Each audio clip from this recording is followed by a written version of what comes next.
A Amazônia influencia o equilíbrio ambiental de todo o planeta e tem papel fundamental na economia do Brasil. O governo brasileiro está sendo duramente criticado pela decisão de extinguir a Reserva Nacional de Cobre e Associados, abrindo uma área na Amazônia do tamanho do território da Dinamarca para exploração mineral. A decisão foi suspensa pela Justiça Federal, mas o caso não está encerrado. E é o que nós vamos conferir no Viva Voz de hoje, que está no ar pela rádio e também pela TV Univale. Hoje quem me acompanha é a acadêmica de jornalismo, Isabela Correia. Boa tarde, Lisa, e boa tarde a você que nos acompanha pela rádio e também pela TV Univale. Lembrando que você pode acompanhar o nosso programa pelas nossas redes sociais. O nosso Facebook é o facebook.com/VivaVozUnivale e o nosso Instagram é no @VivaVozUnivale. Bom, a nossa convidada de hoje é a professora Rosemary Marenzi, professora do curso de Ciências Biológicas aqui da Univale, a quem, mais uma vez, a gente agradece a presença. Ok, eu é que agradeço a oportunidade. Bom, professora, desmatamento, a mineração, vários fatores já estão destruindo a floresta amazônica há muito tempo, né? E o ritmo parece que está cada vez mais impressionante. Por que a preservação da floresta amazônica é tão importante e interessa tanto não só ao Brasil, mas como ao mundo também? Então, na verdade, assim, é a maior reserva, né, florestal existente no planeta, e principalmente quando a gente não pensa só na floresta amazônica no Brasil, mas ela abrange, né, outros países também. E aí todos os serviços ecossistêmicos associados, né, regulação do clima, a possibilidade de desenvolvimento, de extração de plantas, né, plantas medicinais, a própria extração de elementos que geram também recurso para a comunidade, né, como, por exemplo, o guaraná, a semente do guaraná, a extração da castanha, né, da castanha brasileira, que a gente hoje até evita de falar castanha do Pará, porque não é só no Pará, né, certo, que se desenvolve também. A questão da exploração da borracha, né, ou seja, o manejo sustentável da borracha, né. Então, são vários serviços, né, associados. E entre eles também, eu diria até a questão do potencial de turismo ecológico. Pessoas viajam distâncias e vêm para o Brasil para conhecer, para estar em contato com a natureza, e a floresta amazônica é, na verdade, o ambiente mais íntegro que a gente tem, né, em termos de possibilidade de realmente se estar próximo a uma floresta com todo o seu esplendor, né? Bom, e o presidente Michel Temer afirmou que houve uma redução de mais de 20% do desmatamento da Amazônia no último ano, no seu discurso de abertura na Assembleia Geral da Organização das Nações Unidas, a ONU. Professora, você acredita nesta afirmação do presidente? Então, eu tenho minhas dúvidas, né? A gente tem que ver que fonte é essa, né? Porque, por um outro lado, a gente ouve informações da SOS Mata Atlântica, que é uma rede, é uma ONG, na verdade, de bastante confiabilidade, que tem um instrumental tecnológico, né, de monitoramento, que tem mostrado resultados que não são assim tão interessantes, né? Então, a gente tem que ver que fonte é essa, né? É difícil, né, a gente se contrapor a um discurso tão oficial. Agora, olhando pelo lado científico mesmo, até que ponto a floresta amazônica realmente influencia no equilíbrio, do ecossistema mundial, né? Uhum. Enfim, qual a importância desse... É bioma que a gente chama, professora? Sim, é um bioma. Qual a importância disso para o planeta? Sim, eu diria assim que a principal questão, né, está envolvendo a questão de regulação do clima, né? Porque a gente, na verdade, tem uma grande superfície de área, né? Então, a floresta, né, por ser uma floresta tropical, a gente tem uma diversidade de espécies, né? Não só arbóreas, mas arbustivas, herbáceas, e entre as arbóreas a gente tem árvores que são mais altas, de porte médio, de porte baixo. Então, tem uma diversidade de estrutura, né? E toda essa diversidade faz com que haja uma evapotranspiração bastante significativa, né? Então, a gente traz toda essa umidade, formando nuvens, né? E com isso condensando essas nuvens, e essas nuvens gerando chuva, né? Então, assim, se a gente tirar a floresta, possivelmente a gente está fadado, né, a entrar num processo de desertificação, né, em algumas porções. Porque se hoje a gente já tem alguns problemas em relação à falta de chuva, né, em função à questão de alterações climáticas no globo como um todo, né, a floresta ainda consegue, digamos assim, compensar, né, essas alterações por meio dessa evapotranspiração, né? E se a gente tira, né, a gente vai ter ainda, né, menor produção de chuva. Bom, e 9 reservas ambientais estão situadas na área da Renca, no Pará e no Amapá. Aliás, é bom explicar para quem está acompanhando, né? Renca pode soar meio engraçado, mas Renca é a sigla da reserva, né? Exatamente. Isabela? E, para o procurador da República, o Daniel Azeredo, extinguir a reserva seria uma catástrofe, porque, mesmo sendo uma reserva mineral, ela protege o meio ambiente. Professora, você concorda com essa afirmação? Sim, com certeza, né? Porque apesar da gente reconhecer a necessidade de elementos minerais, né? A gente depende para isso, a gente vive numa cidade em que a gente precisa dos minérios para tudo, né? Construção civil, para o nosso dia a dia, né? A própria questão... Então, assim, tem, claro, por um lado, né, essa compreensão do valor econômico, né? Que isso pode possibilitar. Mas, por outro lado, a gente reconhece, né, que o valor socioambiental, né, ele deve ultrapassar esse valor econômico, né? Até porque o que a gente vê é que o resultado de exploração mineral normalmente beneficia poucos, né, que estão associados à riqueza gerada por ele, né? Ou seja, é o dono da terra, né? É o dono da empresa que vai extrair, né? Gera emprego? Gera, né? Mas são empregos, na verdade, muitas vezes com pagamentos de forma não compensatória, digamos assim, né? Não tem uma distribuição, não tem uma boa distribuição, dessa riqueza, né? Que faz com que, na verdade, exija um esforço de trabalho muito grande, né? Quase que um trabalho escravo, né? Vide o que a gente vê em outras situações. Então, realmente, eu acho que não compensa. Ainda dentro dessa mesma linha, o técnico da Agência de Desenvolvimento Tecnológico da Indústria Mineral Brasileira, chamado Onildo Marini, ele defende que a mineração pode desenvolver a região e que é possível conciliar o desenvolvimento e a preservação na Amazônia. Você acredita nisso, professora? Olha, eu acho bastante utópico, né? Por quê? Porque a gente tem, na verdade, exemplos, né, de outras regiões. Né? Minas Gerais, que, na verdade, sempre foi, né, a menina dos olhos em relação à produção mineral. Né? E hoje a gente vê que os recursos naturais de Minas Gerais, né, hoje só se mantêm em função das unidades de conservação. Né? As unidades de conservação é que conseguem manter, né, os recursos naturais. Aonde a gente tem exploração mineral, o impacto é muito significativo, é muito difícil conciliar.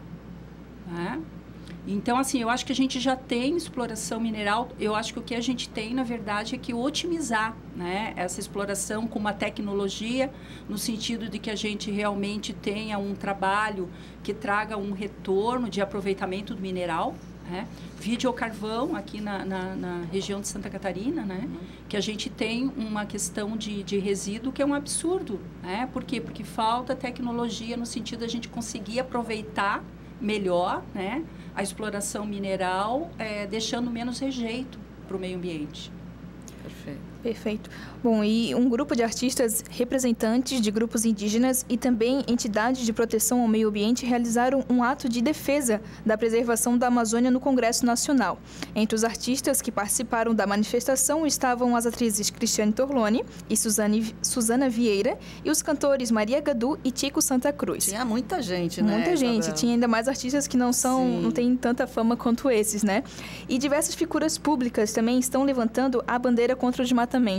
Essas manifestações podem contribuir para mudar a decisão sobre a Renca, professora? Eu acho que com certeza, né? São pessoas que acabam tendo influência, né? De forma geral, no sentido assim mais popular, né? Mas eu acho que uma outra forma importante são as redes sociais, né?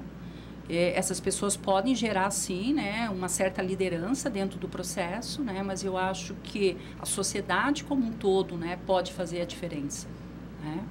Bacana. Inclusive, este encontro lá no Congresso, foi na Câmara, né, Isabela? Exatamente. Foi organizado exatamente para entregar mais de 1 milhão de assinaturas de cidadãos brasileiros que foram recolhidos pela internet, né, pedindo a proteção da Amazônia e dos povos da Amazônia, né? Agora, isso nos faz pensar, né? Você acredita, professora Rosemary, que o povo brasileiro realmente está envolvido com essa questão, essa causa? E tem noção da importância da Amazônia? Como é que você vê isso? A gente sabe que muita gente acaba indo né, no meio do bolo ali, né? Mas eu acho que, de qualquer maneira, é um processo bastante interessante no sentido de suscitar a discussão, né? E, a partir daí, sim, você aprofundar e despertar, né, nas pessoas esse senso, né, de necessidade de conhecer mais, né, de buscar mais informação, né? Mas sim, eu acho que ela começa assim de uma maneira mais superficial, né? Mas acho que tem que aproveitar esse momento para sim aprofundar, né? Ok. Bom, e segundo estudos do Instituto Nacional de Pesquisa da Amazônia, uma árvore com copa de 10 metros de diâmetro, ela pode bombear para a atmosfera mais de 300 litros de água, em forma de vapor por dia. Isso seria mais que o dobro da água usada diariamente. Qual é o principal impacto causado pela perda de árvores deste porte em uma área tão grande quanto o estado do Espírito Santo? Então, é o que a gente falava em termos de regulação do clima, né? Você imagine se uma árvore consegue bombar isso, né? Imagine, né, uma floresta cheia dessas árvores, né? Então, realmente, em termos de formação de nuvem, né, e isso resultando em chuva, é bastante significativo. Outra questão que a gente tem também é que, quando você retira essas árvores, a gente tem um solo, assim, generalizando na Amazônia, que é bastante arenoso, né? Então, assim, aí a gente pergunta, como é que, né, consegue sustentar uma floresta, um solo que é, né, de forma geral, arenoso e raso? Né? Se sustenta pela própria matéria orgânica que a floresta produz e que consegue reciclar, transformando essa matéria orgânica em recurso mineral para ela, como nutriente. Então, na hora que a gente retira essas árvores, a gente fica com o solo exposto. E esse solo exposto fica muito suscetível à erosão. Né? Por isso que eu digo, além da falta de chuva, a gente também fica ameaçado, né, a esse processo de desertificação em função de erosão do solo. Né? Perfeito, a gente vai para o intervalinho, voltamos já a conversar sobre a Reserva Nacional de Cobre e Associados, a RENCA, que está em discussão ainda. Vamos já voltar a conversar.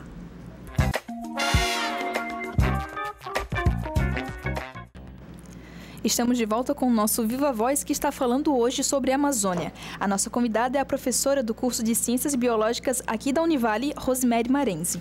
Bom, Rosemary, você falou uma coisa que bate um pouco com uma pergunta que a gente elaborou baseado num dado. O portal UOL divulgou uma matéria afirmando o seguinte, que o resultado do desmatamento de até 65% da Amazônia, né, é o risco da área se transformar em savana ao longo dos próximos 50 anos. É isso mesmo? É essa linha de raciocínio? Você concorda com isso? Sim, eu não posso dizer que seria exatamente 50 anos, quanto iria demorar, né? Mas a gente entende que sim, é uma tendência, né? Como a gente colocou, em função da possibilidade de diminuição, né, de quantidade de chuva e também exposição do solo, um solo arenoso, né, onde se torna suscetível à erosão. Eu acho que é uma imagem mental forte, né? Talvez só quem tenha, sei lá, se aproximado de alguma forma a floresta amazônica ou visto muitas imagens, né, do local, vai ter noção do que é isso, né? Sim. Transformar aquele mar de árvores, aquele mar verde de árvores num deserto. E quem já teve a possibilidade de estar próximo à floresta, né, independente de ser a Amazônia, mas a floresta como um todo, a gente percebe que o clima, né, dentro de uma floresta é muito mais estável, né? Se está dentro de uma floresta, você tem uma temperatura, você tem uma umidade, você sai e é diferente, né? Então, acho que até é um ensaio bastante importante que a gente faça no nosso dia a dia até, né? Você já esteve por lá, professora? Sim, a gente teve a oportunidade de ficar uma semana subindo ali o Rio Negro, né? de barco para poder conhecer um pouquinho, né? Até as populações ribeirinhas, que também dependem muito dessa floresta, né? Que tem um manejo sustentável na floresta. E essa também é uma outra função, né? A gente falou das funções, mas uma outra função importante da floresta é minimizar problemas de inundação, porque a gente tem uma rede de drenagem bastante significativa, né? Um conjunto de cursos d'água. E a hora que a gente retira a floresta, tudo isso fica também desprovido, né, de vegetação. E a inundação, que já é comum na região, né, por um processo natural, tende a aumentar muito mais. Ok. Bom, e 2016 foi o terceiro ano consecutivo considerado o mais quente da história.